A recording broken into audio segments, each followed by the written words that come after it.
Balik plenaryo ang mga senador ngayon at sa pagbubukas ng sesyon na pag-usapan kung ano ang dapat gawin tungkol sa impeachment ni VP Sara. Nagbabalik si Hannah T. Live nag-uulat mula sa Senado. Hannah, after more than 100 days, ano naman ang napag-usapan ng mga senador? Kasama na ba sa yung tinatawag na reference of business ng plenaryo ang impeachment complaint? Corina, hanggang ngayon hindi pa rin sinubukan kanina ni Senate Minority Leader Coco Pimentel tanungin kung pwede na bang isama sa reference of business ang articles of impeachment laban kay VP Sara, pero ayon kay SP Cheese Escudero, ire-refer niya ito sa Committee on Rules at nanindigan siyang sa June 11 nakatagdang tanggapin ng Senado ang House Prosecutors para basahin ang mga reklamo laban sa bise. At tama ka dyan, hindi pa nga nauupuan ang presentation ng articles of impeachment. Iniisip na ng Senado kung posible bang itawid ang reklamo laban kay VP Sara mula 19th pa 20th Congress. Sa unang pagbalik ng Senado sa plenaryo, umalma na agad si Senate Majority Leader Francis Tolentino. Hindi raw pwedeng i-carry over ang impeachment case sa bagong Kongreso. Gumamit siya ng terminong legal gaya ng ultra vires o lampas na sa kapangyarihan ng Senado ang pagpapatuloy ng impeachment na hindi naisalang sa 19th Congress. Sagot ni Senate Minority Leader Coco Pimentel, anya, bakit hindi sinalang ang pagbasa ng articles of impeachment ngayong araw na ayon sa naunang proposed impeachment calendar ni Escudero? Dahil para sa kanya, ano raw yung damage kung gawin natin ito ngayong araw? Paliwanag ni Escudero, sa ilalim ng impeachment rules, may otoridad ang Senate President na mag-set ng unang schedule, lalo na nung nasa recess pa ang Senado. Corina, sumali na rin sa talakayan si Senator Risa Hontiveros na nagbanggit ng legal opinion mula sa Philippine Law Journal na may precedent sa US kung saan itinawid ang impeachment mula sa lumang Kongreso papunta sa bago. Isang concrete example dyan ang impeachment ni US President Bill Clinton na nasimulan sa 105th Congress at tinapos sa 106th. Sa gitna ng lahat ng argumento na yan, Corina, hindi pa rin nababasa ang articles of impeachment at wala pang referral sa Committee on Rules, wala pa rin oath of senator judges at lahat yan nakatakdang mangyari sa June 11. Corina. So, Hannah, para lang klaro, if the Senate fails to act next week, ang ibig sabihin, itong impeachment na nangyari ay patay na at kailangang buhayin ulit sa 20th Congress. Tama ba? Yes, Corina, tama yan.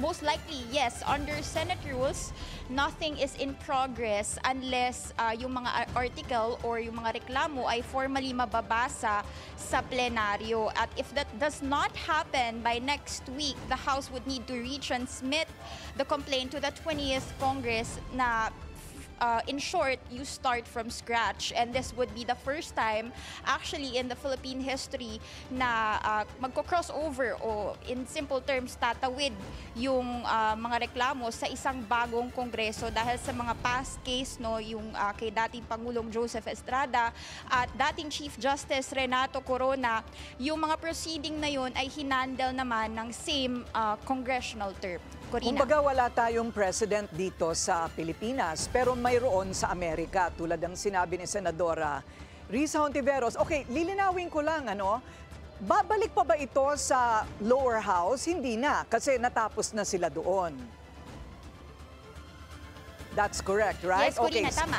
Hindi na yun babalik sa House. Ang hindi ko lang maintindihan, bakit napakatagal na nating pinag-uusapan ang legalidad tungkol sa dapat ba o hindi dapat na matuloy ito ngayon at hindi sa susunod na Senado o parang composition ng Senado. Yan ay dahil sa Senate President. Dahil hindi pa niya kinakalendaryo. Yes, Corina, tama. Dahil ayon sa Senate rules mismo, ang Senate President ang may sole authority para makapagdesisyon kung kailan ba dapat i-present yung mga reklamo. Yan na mismo yung sinabi ni SP Cheese Escudero kanina. So Corina. Sa pakikimarites mo, dyan sa ibang mga senador, wala bang umaamin sa tinatawag na Escudero 11?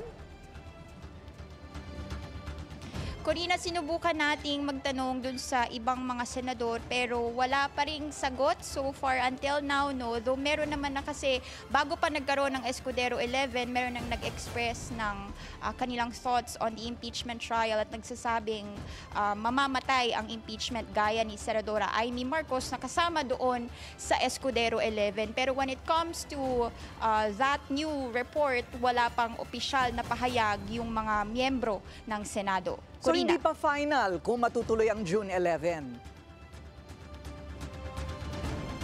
Yes, Corina. Actually, wala pang assurance kung hindi matutuloy ang presentation ng articles of impeachment sa June 11. Bagamat kanina may mga manifestation at mga debate sa plenaryo pero wala pa ring pinal na desisyon, no? Although this is only the first day at marami pang araw na kailangang antabayanan at ang sagot naman kasi ni SP Cheese kanina ire-refer ito sa yung mga issues sa Committee on Rules pero hindi tiyak kung aaksyonan nga ba ito ng plenaryo bago dumating ang House prosecutors by June 11. And kung walang malinaw na guidelines bago yan, no, doon na nga pwedeng maipit yung proseso at lalo na kapag nagsimula na yung 20th Congress. Balik sa'yo, Corina. Maraming salamat, Hannah T. Live mula sa Senado.